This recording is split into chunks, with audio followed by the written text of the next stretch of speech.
Oi, me chamo Júlia, sou cirurgiã dentista formada pela Faculdade Unidas do Vale do Araguaia. O trabalho a ser apresentado é sobre o tema de fratura de côndilo mandibular, um relato de caso. O côndilo ele é conhecido e denominado também como cabeça da mandíbula, processo condilar ou côndilo mandibular. Sendo dividido entre polo lateral e polo medial, o polo medial ele é mais proeminente. Apresenta um revestimento de fibrocartilagem não de hialina. A fibrocartilagem é mais resistente, além de apresentar um potencial regenerativo maior que a hialina, menos suscetível à deteriorização com o tempo e maior capacidade de reparo. A ATM é uma articulação ginglimoartrodial sinovial e composta. Ginglimoidal é por proporcionar movimento de dobradiça em plano, artrodial por proporcionar movimento de deslizamento, sinovial por produzir o líquido sinovial. A articulação ela é composta por ser composta de 3 ossos, o temporal, o mandibular e o disco articular.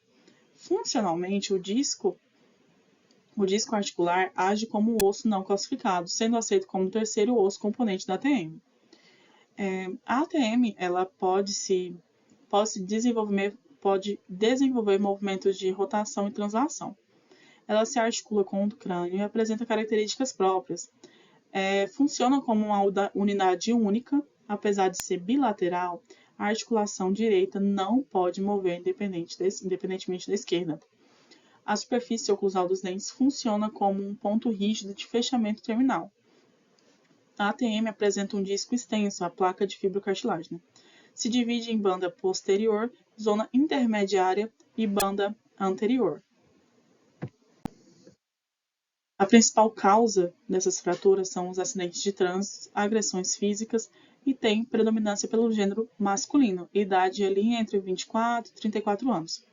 Devido à sua posição proeminente, as fraturas de mandíbula ocupam o segundo lugar mais fraturado nos traumas faciais. Fraturas de côndilo estão ali entre 24% no total. 1/4 das fraturas mandibulares são em côndilo mandibular, sendo 80% unilaterais e 20% bilaterais. Essas fraturas de côndilo geralmente estão causadas por impactos na região de sínfise ou parasínfise por uma fratura indireta.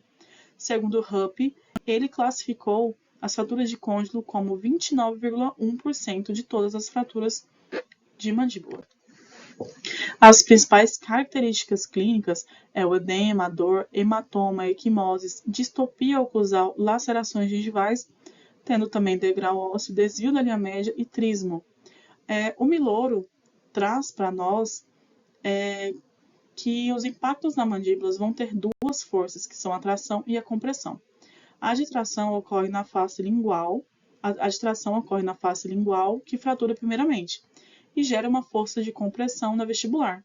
Dificilmente uma força compressiva vai gerar fraturas, exceto na região de côndilo, pois a compressão vai se propagar pelo ramo mandibular e corpo, até chegar no côndilo, e vai pressionar o côndilo contra a fossa glenoide e fraturá-lo.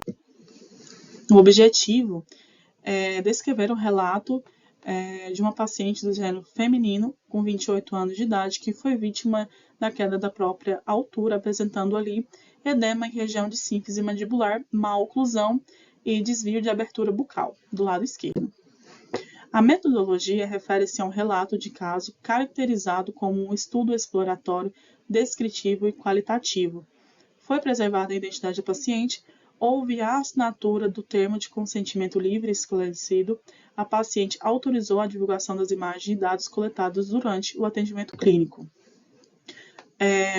Iniciou com a anamnese, a paciente estava lúcida, não relatando quadro de síncope após o trauma, mas relatava dor e disfagia no momento do exame. Ao exame físico, observamos edema na região de sínfise, má oclusão e pequeno desvio em abertura bucal para o lado esquerdo, crepitação óssea, apalpação em côndilos mandibulares do lado esquerdo. Ao exame intraoral, foi observado mordida aberta do lado direito, contralateral à região de crepitação óssea. A tomografia computadorizada constatou fratura de região de côndilo do lado esquerdo.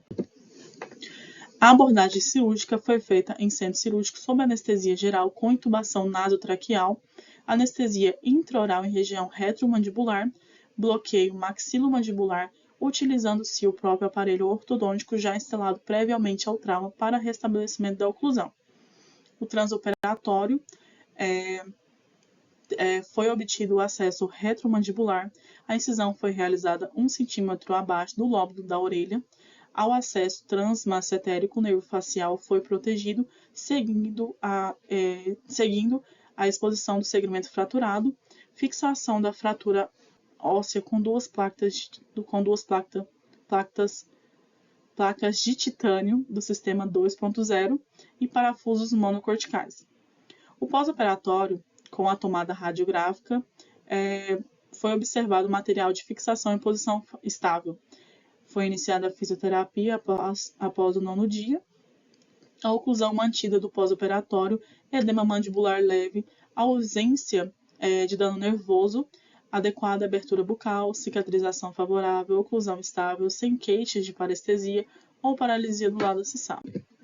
Concluímos assim que as fraturas de côndilo mandibular são comuns dentre as fraturas mandibulares, sendo acidentes de trânsito e a queda da própria altura as principais etiologias.